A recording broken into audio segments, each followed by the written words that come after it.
Hello, everyone, and welcome to Molehill Mountain, episode 344. Andrew here, and I done hurt my finger. And see?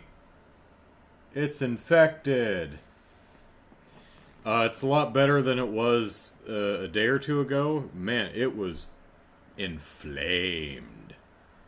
Uh, Very swollen. It's so much so that I actually went to the urgent care, and you can see the little. Well, you might not be able to. You can see the cut marks where the doc did a little bit of surgery to drain the blood and pus and culture that stuff to make sure, you know, nothing horrible's happening with my index here. And I got I got some antibiotics, and they're pretty big. Um, Got to take two of those twice a day, and they don't make me feel great, but you know, swelling's down, so that's nice. No idea how this happened. Just I think it was like Tuesday. I just woke up and my finger was swollen. I'm like, oh well, maybe had a hangnail or something that got infected. It'll be fine after a day. After a day, it was exactly the same. Then Thursday, it was exactly. It's like, oh, okay, go in urgent care. So, um, while I was being poked and prodded and sliced and squeezed, they had a student there, and asked if he could observe the procedure. Said, yeah, no problem. Uh, Once upon a time, I was having surgery for something else. I forget what it was. Um, and the doctor was cutting all into me and stuff like that. And suddenly he or she says, what'd they say? Said, something along the lines of, "Are you okay?" And I said, "Yeah, I'm fine." And they said, "Not talking to you." Talking to the assistant who was observing because they were very pale. Well, that has now happened twice because yesterday or the day before yesterday, the student observer had to leave the room. I don't know if my blood is just a lot more disgusting than everyone else's, or but yeah. Take some probiotics with those antibiotics. Well, that probiotic and antibiotic, that just cancels each other out. It's pointless, right? Okay, so hey, uh, Mark Witten from Unity wrote an open letter to me and you and everyone else. So, to recap, last week Unity announced it was going to do something stupid that everyone was going to hate. Everyone hated it and called them stupid. So, Mark says to our community, "I'm Mark Witten, and I lead Unity Create, which includes the Unity engine and editor teams. I want to start with this. I am sorry. We should have spoken with more of you, and we should have incorporated more of your feedback before announcing our new runtime fee policy." Let me stop right there. Mark, buddy, dude, I could be wrong. I'm talking out of my ass here. But I don't believe you. I don't believe you spoke with anyone. So you say, we should have spoken with more of you, meaning at least one. I don't think you spoke with anyone. I think this was a upper management boardroom decision, and you didn't consult anyone else, or at the very least, just didn't listen. All right, my editorializing is over for now. Our goal with this policy is to ensure we can continue to support you today and tomorrow and keep deeply investing in our game engine. Editorial. Then raise the subscription fee, guys. What? Just act like a normal damn business. He continues, you are what makes Unity great, and we know we need to listen and work hard to earn your trust. We have heard your concerns, and we're making changes in the policy we announced to address them. Our Unity personal plan, which was one of the lower tiered ones that was hit the hardest by the changes they were making. If anyone didn't watch last week or forgot, essentially Unity was introducing a plan where if you sell 1 million games in it, or no, I think if you sell 200,000 copies of a game within a 12-month period and earn $200,000 minimum, then Unity starts charging you a small amount for every install of the game henceforth. So if you pay Unity for the subscription to the Unity engine, you make your game, you start selling it, and you sell 201,000 copies at $1 in less than a year, bully on you, but every new install of that game is going to cost you 20 cents. A lot of questions arise. It's like, how the hell are they tracking installs? What if it's part of a charity bundle or Game Pass? You know, what about fraud? Someone writing a script to just uninstall and creating a virtual machine that just uninstalls and reinstalls a game to be a jerk, because some people go to extraordinary efforts to be a jerk. Anyway, that was the... Oh, also, I think something I forgot to mention last week is this was a kind of a retroactive policy, too. Like, it starts in January, but I think there was something about starting in January, games that were finished and released before that, new installs from there would count, which I missed in my original reading, but it gets touched on here in a minute. Our Unity Personal plan will remain free, and there will be no runtime fee for games built on Unity Personal, one of the cheap options. We will be increasing the cap from 100,000 to 200,000. We will remove the requirement to use Made with Unity splash screen. No game with less than $1 million in trailing 12-month revenue will be subject to the fee. For those creators on Pro and Enterprise, we're also making changes based on your feedback. Runtime fee policy will only apply beginning with the next LTS version of Unity shipping in 2024 and beyond. Your games that are currently shipped and the projects you are currently working on will not be included unless you choose to upgrade them to this new version of Unity. So that's what I was referring to earlier. We will make sure that you can stay on the terms applicable for the versions of Unity editor you are using, as long as you keep using that version. For games that are subject to a runtime fee, we're giving you a choice of either a 2.5% revenue share or the calculated amount based on the number of new people engaging with your game each month.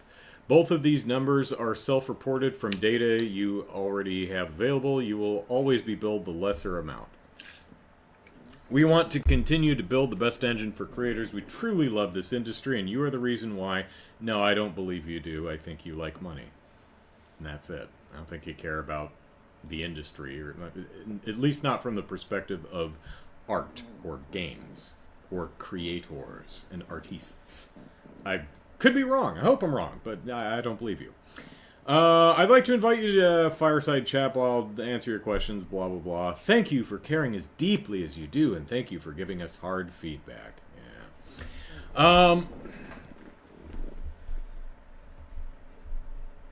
Would it be overly cynical to suggest that this new policy was what Unity was aiming for all along, but in order to make it a more easily swallowable, they just last week released a really shitty version of the policy that they knew everyone would hate?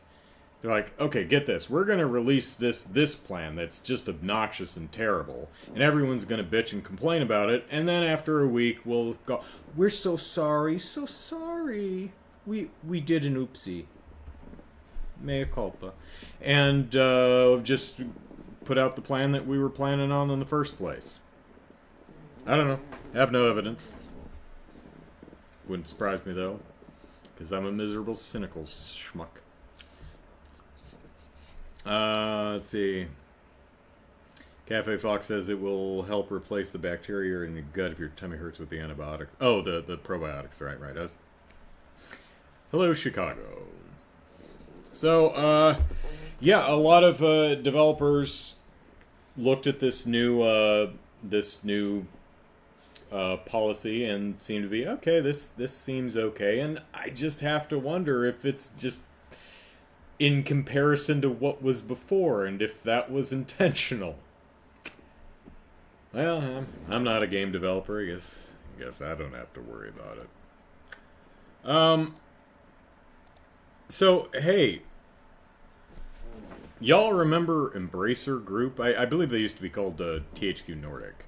But Embracer Group has been in the news off and on over the last couple of years because it's been on an absolute tear buying up IP and game developers. For those who don't know, Embracer Group is not a game developer, not a game publisher. It is a holding company, which my very lay understanding is it's a company that's business is owning a controllable stake in other businesses. They don't actually make anything. They don't create anything. They don't do anything except buy entities that do. And chew them up and spit them out when they don't make enough money. So they bought... they own... Oh, good God. How much crap do they own? Let me see if I can look up that number real quick. Subsidiaries. Is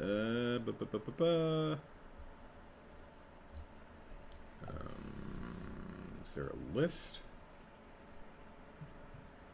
1, 2, 3, 4, 5, 6, 7, 8, 9, 10, 11 subsidiaries consisting of about 120, 130 game studios, which includes a lot of stuff you've probably heard of, like 3D Realms and Zen Studios. A couple of years ago, they bought Gearbox. That was a big one. It's like 1.3 billion or something like that. I think it was last year where they picked up a bunch of the Square Enix studios that Square Enix sold off. So I think Square Enix Montreal, Crystal Dynamics, something else. And that didn't come as a surprise because in the 2 years prior, the New Year's letter from the CEO of Square Enix was going all in on it. You know, the guy was just jazzed about blockchain and NFTs and all that garbage. And it's like, it seems like Square Enix just doesn't care about video games. Yeah, so Embracer picked up those. And a lot of people are wondering, it's like, how much money do they have? Oh, they picked up I forget what the name of the entity is. It's Middle Earth Enterprises or something like that. So they have the Lord of the Rings and Hobbit license too. So everyone was like, I wonder if they're just gonna start, firing people and closing studios left and right. And would you be surprised if that's exactly what happened? No. No, you wouldn't. So, famously, last year they closed Square Enix Montreal. And last month they closed Volition, which was Saints Row and such. There was also, I think, at the beginning of the summer, there were some rumors that they were looking to to sell off a Gearbox. A bunch of the company, it's been reported, a bunch of the companies under their umbrella have had layoffs, including most recently, I think Crystal Dynamics lost 10 or 12 people. And this seems to date back to an investment deal that fell through. So Embracer Group seemed to have a $2 billion investment deal that went kaputski. So what it's sounding like is Embracer was talking to a third party who says, "Hey, if you get a bunch of cool stuff, we'll invest $2 billion." And Embracer just took that as gospel and says, "Hey, that will absolutely happen. Nothing could possibly get in the way," and just buy.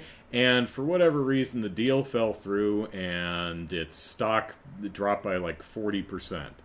And it's been closing studios and firing, and I've seen at least 2 interviews with higher-ranking dipsticks at Embracer Group who are going, "Yeah, we gotta tighten our belts, and we gotta downsize, and some people are..." It's a hard choice to make, which... No, it's not. I don't believe you. The thing that galls me about this kind of stuff is everyone who loses their jobs in situations such as these are not the ones responsible for the bad decisions. You would think that the dumbasses who bought a bunch of shit counting on a $2 billion investment that ultimately fell through would get fired because of bad decisions that damn near halved the value of the company. They should lose their jobs, not the people working at, Crystal Dynamics and Gearbox and Vertigo and Coffee Stain and Ghost Ship and let's see, any others? Cryptic, Madhead Games, Piranha Bytes, Bugbear Entertainment. That's a good one. I like that. No idea what they do, but I do like the name. So, but of course that never happens. Executives make terrible decisions that hurt the company and face no consequences, no repercussions. It almost never happens. They just, we've got 130 studios, just close a few of them and fire a few others. That'll make up the difference.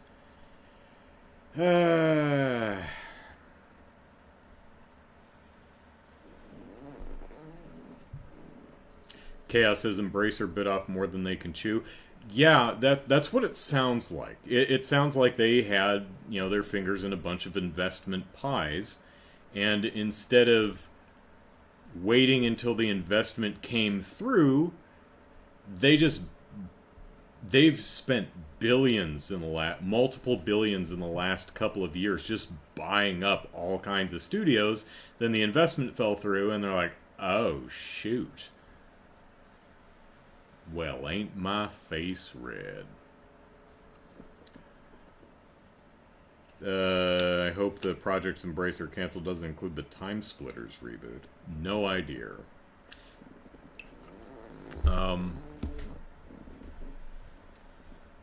So yeah, that sucks. So let's move on to more funner topics, like Baten Kaitos is an RPG for the GameCube. It came out 2004, I think, so 19 years ago. I bought it, maybe not the day it came out, but, around the time it came out, and I really like the game. It is a card battle RPG. So you you have a deck of cards, and the game randomly deals out a number of cards from your hand, and if you're attacking, you pick attack cards, and each card has a number, so if you can make a straight or a pair, a three of a kind or something, you get bonus damage, And if you're on defense, you same thing. You get bonus defense if you play your defense cards. You have cards that are for healing, so you can heal yourself or your friends. And if you have 2 healing cards and one's 4 and one's 5, hey, that's a straight, so bonus healing. There's also cards for status effects. There's a card that's literally a camera, which you can use to take pictures of yourself or your enemies to, fill out a big bestiary. All kinds of neat stuff. And another gimmick of the game is pretty much everything in the game, its essence can be captured in a card. So if you run across a campfire, you can capture a flame, which you can then use to, I don't know, light something on fire or melt a block of ice or something. And the other thing that it does, or you see a big barrel of apples, and you capture the essence of apple, which is 500 HP. But an interesting thing the game does is it uses the system's clock to transform the cards after a time. So if you have an apple after 2 hours, it'll turn into spoiled fruit, and instead of a healing item, it's now an attack item that has a 10% chance to poison or something like that. The milk turns into yogurt after an hour or so. And so on and so forth. It's a really, really cool game with some of the worst English voice acting you have ever heard. But I really like the game. And I've been playing it for 19 years. Not over and over again, same playthrough. Not continuously. There's usually several years between play sessions because Baten Kaitos does a few things, has a few moments that I got stuck on. Towards the center of the game, you get on a ship and you fly through some kaleidoscopic tunnel of... You know that bit in Willy Wonka and the Chocolate Factory? Yeah, it's kind of like that. And you have to shoot down waves of foes. Well, here's the thing. If you shoot down every enemy in a wave, you get a card. Cool.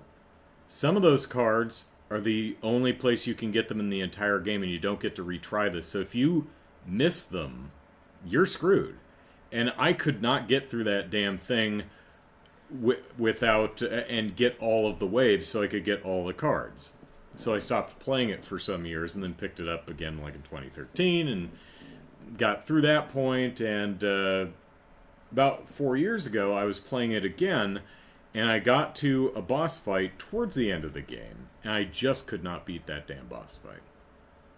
So I actually, one of my New Year's resolutions was finally beat Baten Kaitos, and Jared is playing it. He's playing the HD remake on the Switch, and I pulled it off the shelf and gave it another try and about 5 tries, and then I said, okay, I'm never going to beat this. Screw it, I can't do it. And I took it out of the Wii, and because my sister has the GameCube, so I used my Wii for a GameCube, and put it back on the shelf. In a huff. Then later that night, because I can't leave well enough alone, I pulled it back off the shelf again and put it in tried it again. And tried it like 2 or 3 more times that night. Couldn't do it. Tried it again the next day, and after 2 or 3 tries, I finally beat that gosh darn fight. And so this week I've been... that fight is the fight right before the end game. So you go to Queen Cornelia or whatever her name is, and she's like, do you want to go storm the castle, or is there still stuff you need to do? It's like, okay, this is the game telling you, this is the end game, go finish the side quests. So I'm in side quest mode right now. It's been kind of fun re-exploring the world of Baten Kaitos and figuring out where everyone, where all the places are and who the people are, and basically, I just took a tour of the world and talked to everybody just to refamiliarize myself with the place. If you play the game, and I recommend you do, it's bad voice acting. Well, if you play the HD remake, it's only the Japanese audio, I believe. So, but the English audio is horrible, but in a charming way. But if you decide to play Baten Kaitos, my advice would be to look up a guide that's focused on permanently missable cards. Because there's probably about 10 cards in the game that are permanently missable. And stuff that you are not... Like, there's one monster toward, like, a third of the way through the game. You beat the monster, and its corpse is lying there. You can capture the essence of Monster Corpse, but don't. Oh, no, no, no. Don't do that. You want to. You know you want to, but don't do that, because 40 hours later, towards the end of the game, it'll be a skeleton, and you want to capture the essence of skeleton, and you can use that for a side quest. There is no way you could possibly know that. Luckily, in comparison to the entire game, that's fairly rare. I think there's only like 9 or 10 instances of permanently missable stuff that screws you out of, side quests and stuff. But yeah, if you play the game, if you don't care about stuff like that, great. But if you're gonna play the game, there are guides dedicated specifically to permanently missable stuff. Spoiler-free stuff, it's like, yeah, just when you get here, just don't grab this. Save it for later. That kind of stuff. Let's see. Jared says doesn't have the refresh doesn't have the English dub from what I found. Yeah, I heard that it was just the Japanese, but Cafe Fox sat on the final boss in Final Fantasy X for years before he beat it. Yeah. Trio of Mischiefs gave me the most trouble, so... Is it the Thunderfish? It's the Thunder... It's in the Celestial River, I think it's called a Thunderfish, yeah. So don't grab the essence of Thunderfish. You're gonna want its skull later.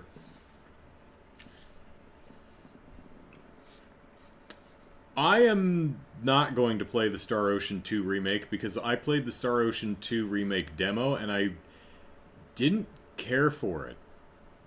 Maybe I'm spoiled by the Trails games, but it was just... There's some stuff that it does well and some stuff I don't think it does well. Oh, it instant decays in the new version? Oh, well that... Okay. Because, yeah, there's probably no...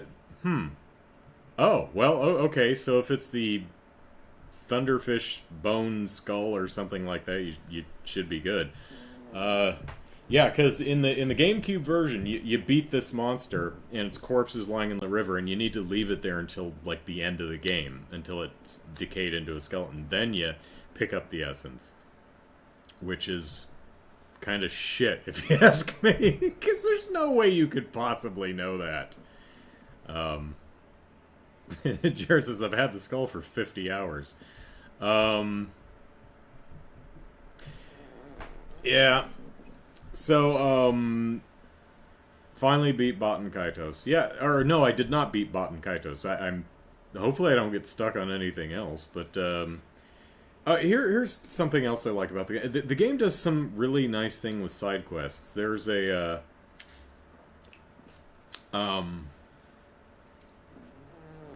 aside from, the bestiary stuff, and can you collect all the...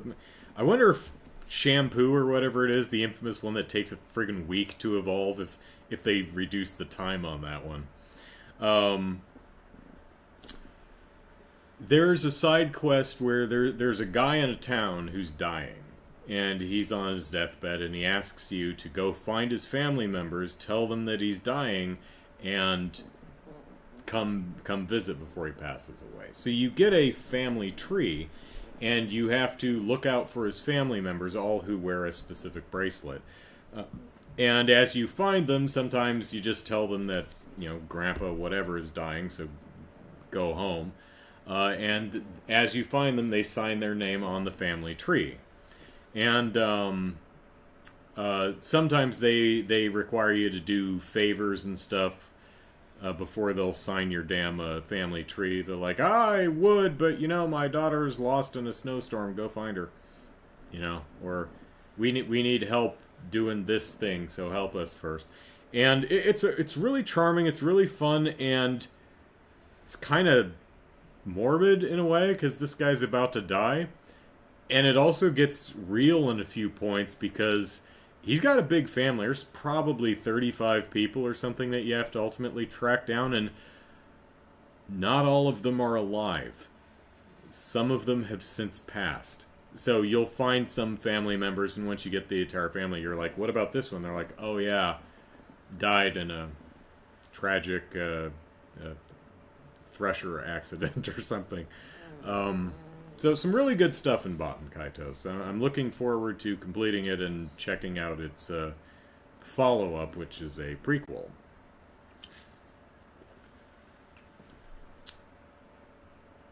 Jared says it's a lot like Trails in terms of its side stuff. It can be, yeah. Its side quests are mostly pretty good.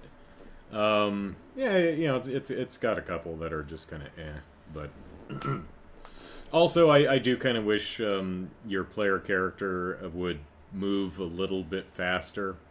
It's kind of like Link in Breath of the Wild: Tears of the Kingdom, where he moves just a smidge slower than you'd like. I mean, they may have improved movement speed in the remake, but in the GameCube version, he feels like he's running through water or something. He's just a little slow. As far as someone mentioned Star Ocean 2, I'm not sure I care for the juxtaposition between the 2D blocky sprite-based characters and the more realistic, cartoony but realistic, fully rendered backgrounds. It's an aesthetic thing. I don't know that I care for it. Also, the music is good, but it's like usually completely inappropriate for the scene. Star Ocean, this one, it has its music is bombastic, which for the "You Just Won the Battle" theme is appropriate and it works well. I mean, it's like John Williams' Superman March levels of bombast when you it's like, oh my god, I just beat a slime, it's not that big a deal. But you're walking through green meadows of waving grass and, you know, antelope leaping in the distance as no, serene is what you want to go for. This shouldn't be bombastic. It's weird. It's not bad music. It's just wrong, not used well, I think. Also, didn't really care for the combat system in the game. How to describe it? I stopped playing before I got a second character. But it's an active battle thing. But there's a parry, but there doesn't seem to be any use for it because you could just walk up to enemies and just keep punching them in the face until they fall down. I mean, it's early on in the game, but I just kind of lost interest with it. The story is pat, the characters are uninteresting, the NPCs have absolutely nothing interesting to say. It is the worst kind of, again, spoiled by Trails, but it's the worst kind of, you don't get the sense that any of these NPCs have a life beyond standing right there, pacing back and forth and saying that one line. And it feels like they stand there all day and just say that one thing to everyone that passes by. In Trails, every character feels like they're living their own lives, and they'd be saying different things to different people who cross their path, right?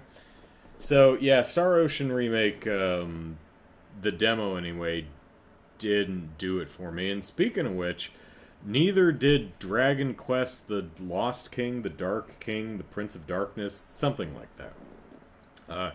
It's basically, what if Dragon Quest was Pokemon?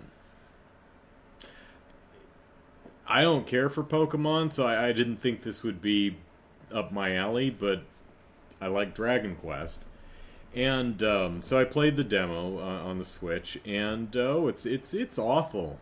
Number one, I don't like the game. It's just not my kind of game. It's also not paced particularly well because the early part of the game is you defeat some monsters, you add them to your team, and then you fight a monster out in the wild, and you don't do anything. You just send your monsters out to fight, and your only option is to pick fight out of the menu, and then all your monsters. Even in Pokemon, you like pick which move your Pokemon does. In this one, no, not really.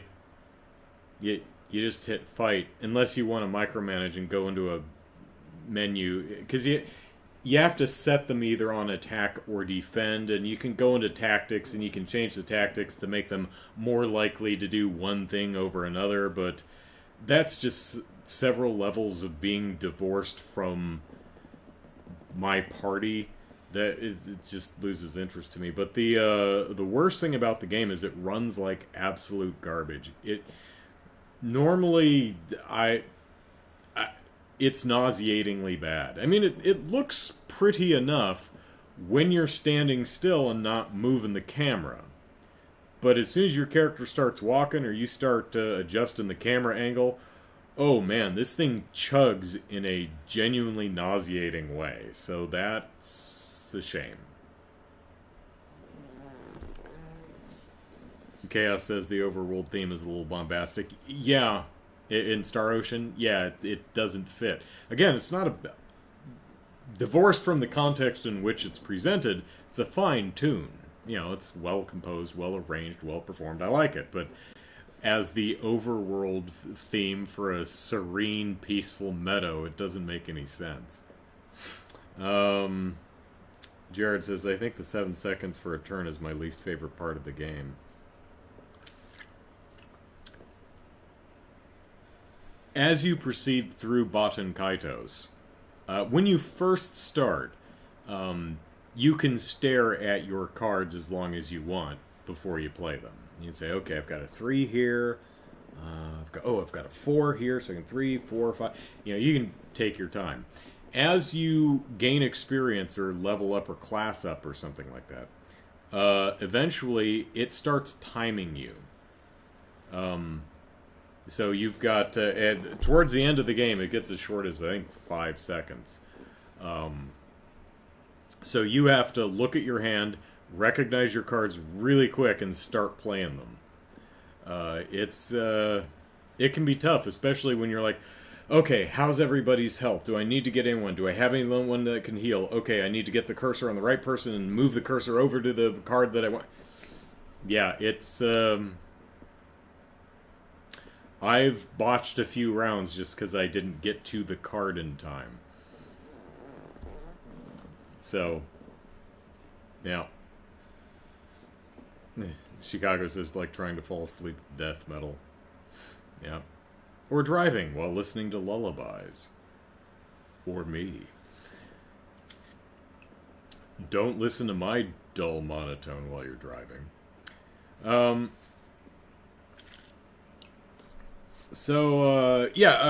Kaitos. Old game. Keep in mind it's 20 years old, so it suffers a bit there. But it was pretty unique, particularly for its time, and it has a lot of charm. And what it does well, it does really well. And it does have some drawbacks. Some of the UI is genuinely really impressive, and some of it is not. I'll give you an example. When you're in a battle, you have no idea what your hit points are looking like until it's your turn, which makes it difficult to plan. Because you have to wait, and there's no timeline, so you don't know what order things are going to go in. It's like, oh, it's my turn? Okay, let me look at the health. Okay, let me look at my cards. Do I have any health? Okay, let me move the cursor, target the person I need to play health cards. And then you run out the clock. So that's not ideal. Permanently missable objects. Some of the quest magus that evolve take too long. Again, there's that infamous one that takes like a week. There's a couple things where you'd probably never figure out unless a guide told you, like the celestial river fish bone thing. You know, that's cheap. But oh, the Switch version says Jared lets you pause the game to let me see the cards. Oh, well, there you go. Chaos says I can fall asleep listening to Beethoven just as easily as Rob Zombie. How about that? Yeah, I'm not a music person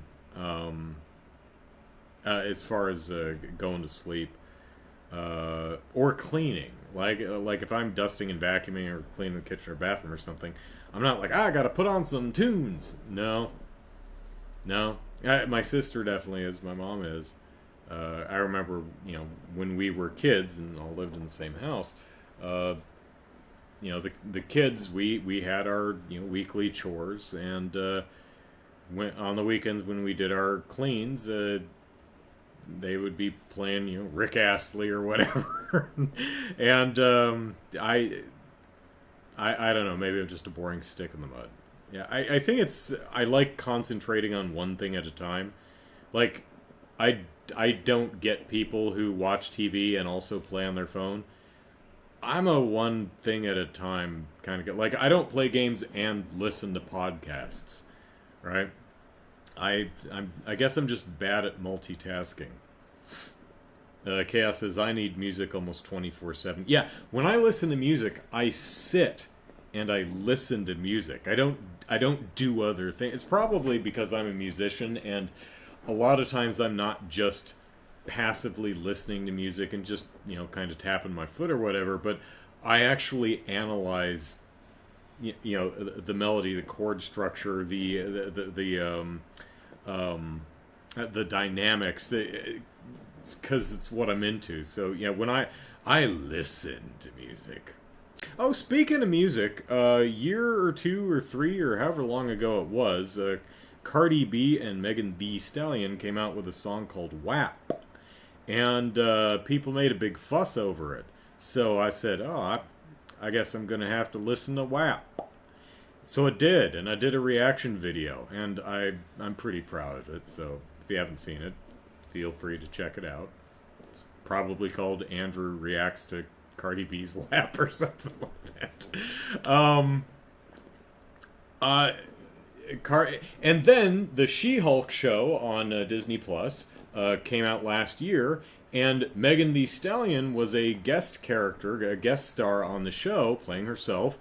And because I reacted to Cardi B's WAP, I knew who the hell Megan Thee Stallion was. I'm like, yay! I'm not too old yet. Well, Cardi B and Megan Thee Stallion released a new song called Bongos? Dude, is it Bongos? I don't even remember. And I thought, no one's making a fuss over this one that I've seen, at least not to the extent that WAP did, but what the hell? I'll give it a watch. And I did, and I don't think it's as good. I think WAP is better. Now, if you watched my reaction, my opinion on WAP is it's musically very dull, but it has both in the rhythms used for the various verses, although Megan Thee Stallion's section is a lot more rhythmically interesting. The musical soundscape is barren, and the song is the melody is repetitive and boring. However, the lyrics are consistently funny and quite clever in a very bawdy way. And as far as a music video goes, it's very colorful, almost Seussian in its aesthetic design. So I was mixed feelings about it. I wasn't really into the song, but I found some of the lyrics cute, and